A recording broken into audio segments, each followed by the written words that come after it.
Assalamualaikum saudara seiman. Bertemu lagi di channel Karomah Al-Islam.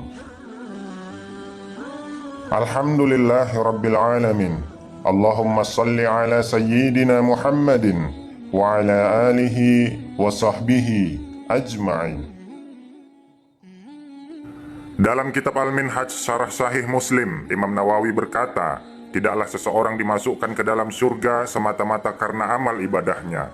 Yang benar adalah seseorang masuk ke surga dengan amal-amalnya, yaitu dengan sebab-sebabnya, dan itu adalah bagian dari rahmat itu sendiri. Hadis riwayat Muslim.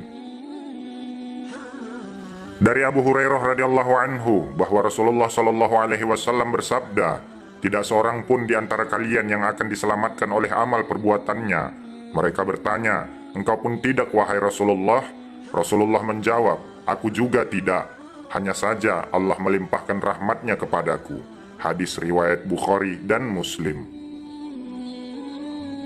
Diriwayatkan dari Jabir bin Abdullah radhiyallahu anhu, sesungguhnya malaikat Jibril alaihi salam berkata kepada Rasulullah sallallahu alaihi wasallam, demi zat yang telah mengutus engkau dengan sebenar-benarnya kenabian, sesungguhnya Allah mempunyai seorang hamba dari hamba sekalian yang beribadah kepada Allah yang maha luhur selama 500 tahun di puncak gunung.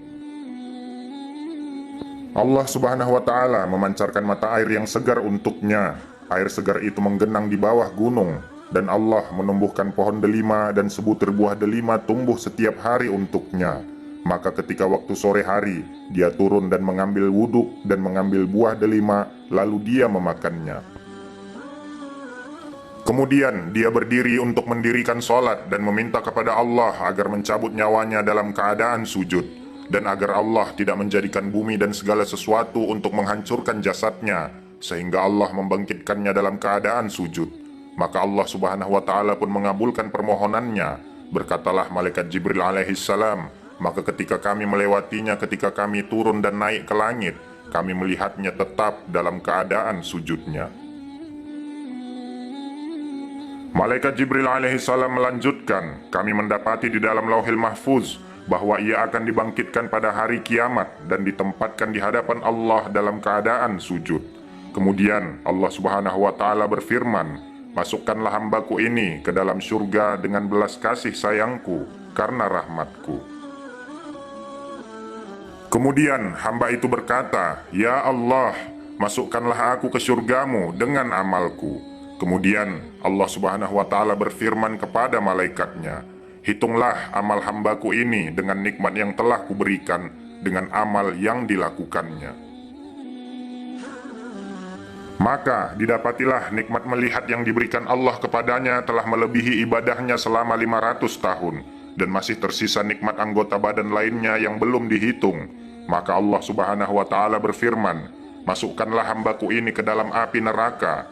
Kemudian diseretlah ia ke dalam api neraka. Setelah mengetahui bahwa nikmat yang diberikan Allah subhanahu wa ta'ala kepadanya mengalahkan amal ibadah yang dilakukannya selama 500 tahun, ia pun berseru, wahai Allah Tuhanku, dengan belas kasih sayangmu, dengan rahmatmu, ampunilah aku, masukkanlah aku ke dalam surga. Maka Allah subhanahu wa ta'ala berfirman, kembalikanlah dia. Kemudian dia ditempatkan di hadapan Allah subhanahu wa ta'ala.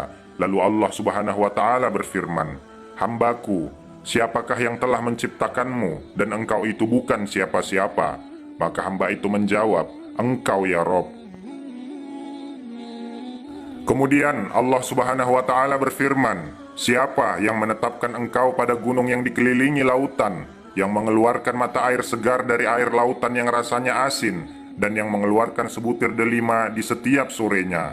Dan sesungguhnya kamu keluar pada 1 tahun sekali, dan kamu meminta kepadaku agar aku mencabut ruhmu dalam keadaan sujud, maka aku kabulkan itu untukmu. Siapa yang melakukan semua itu, wahai hambaku?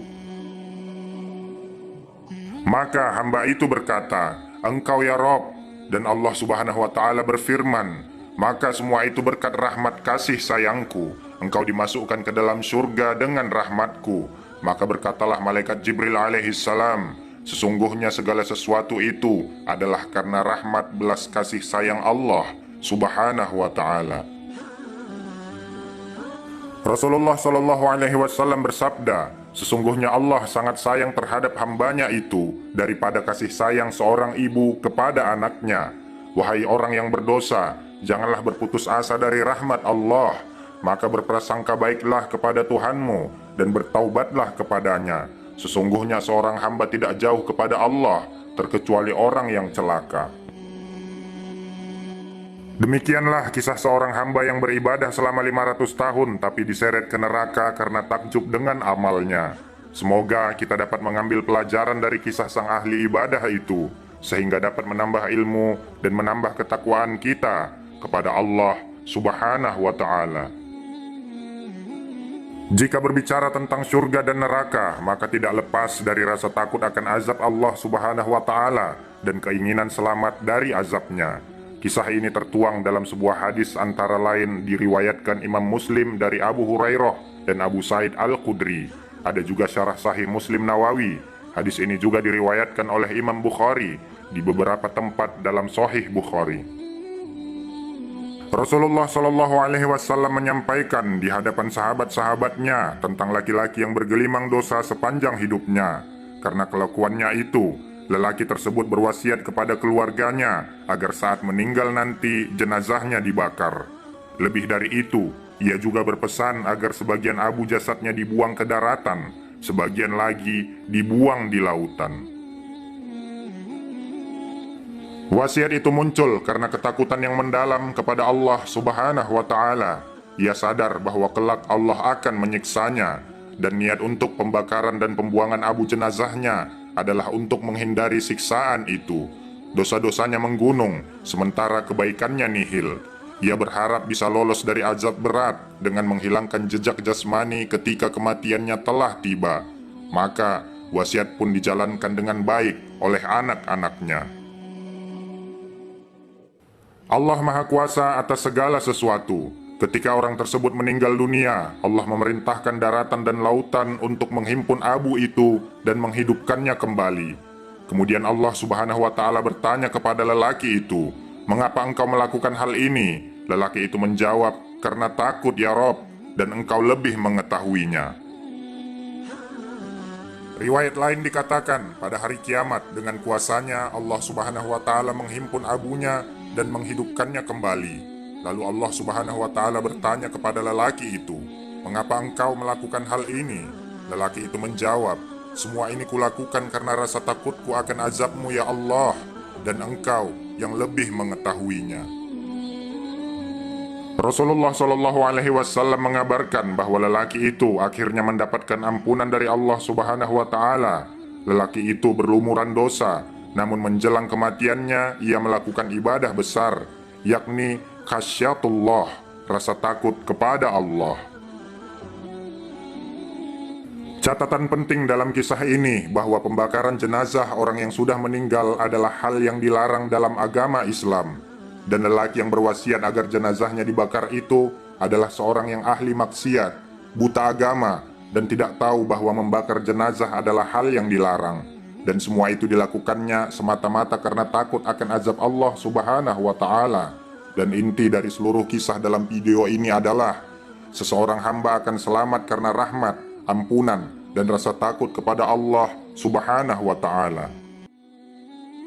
Alhamdulillah saudara seiman, semoga kisah ini dapat menambah ilmu dan menambah ketakwaan kita kepada Allah Subhanahu wa Ta'ala. Ikuti terus channel Karomah Al-Islam. Insya Allah akan ada banyak lagi kisah-kisah Islami untuk kita pelajari bersama. Terima kasih segala perhatian. Mohon maaf atas segala kehilafan. Subhanakallah wa bihamdika. Asyhadu an la ilaha illa anta. Astaghfiruka wa atubu ilaik. Walhamdulillahi rabbil alamin. Assalamualaikum warahmatullahi wabarakatuh.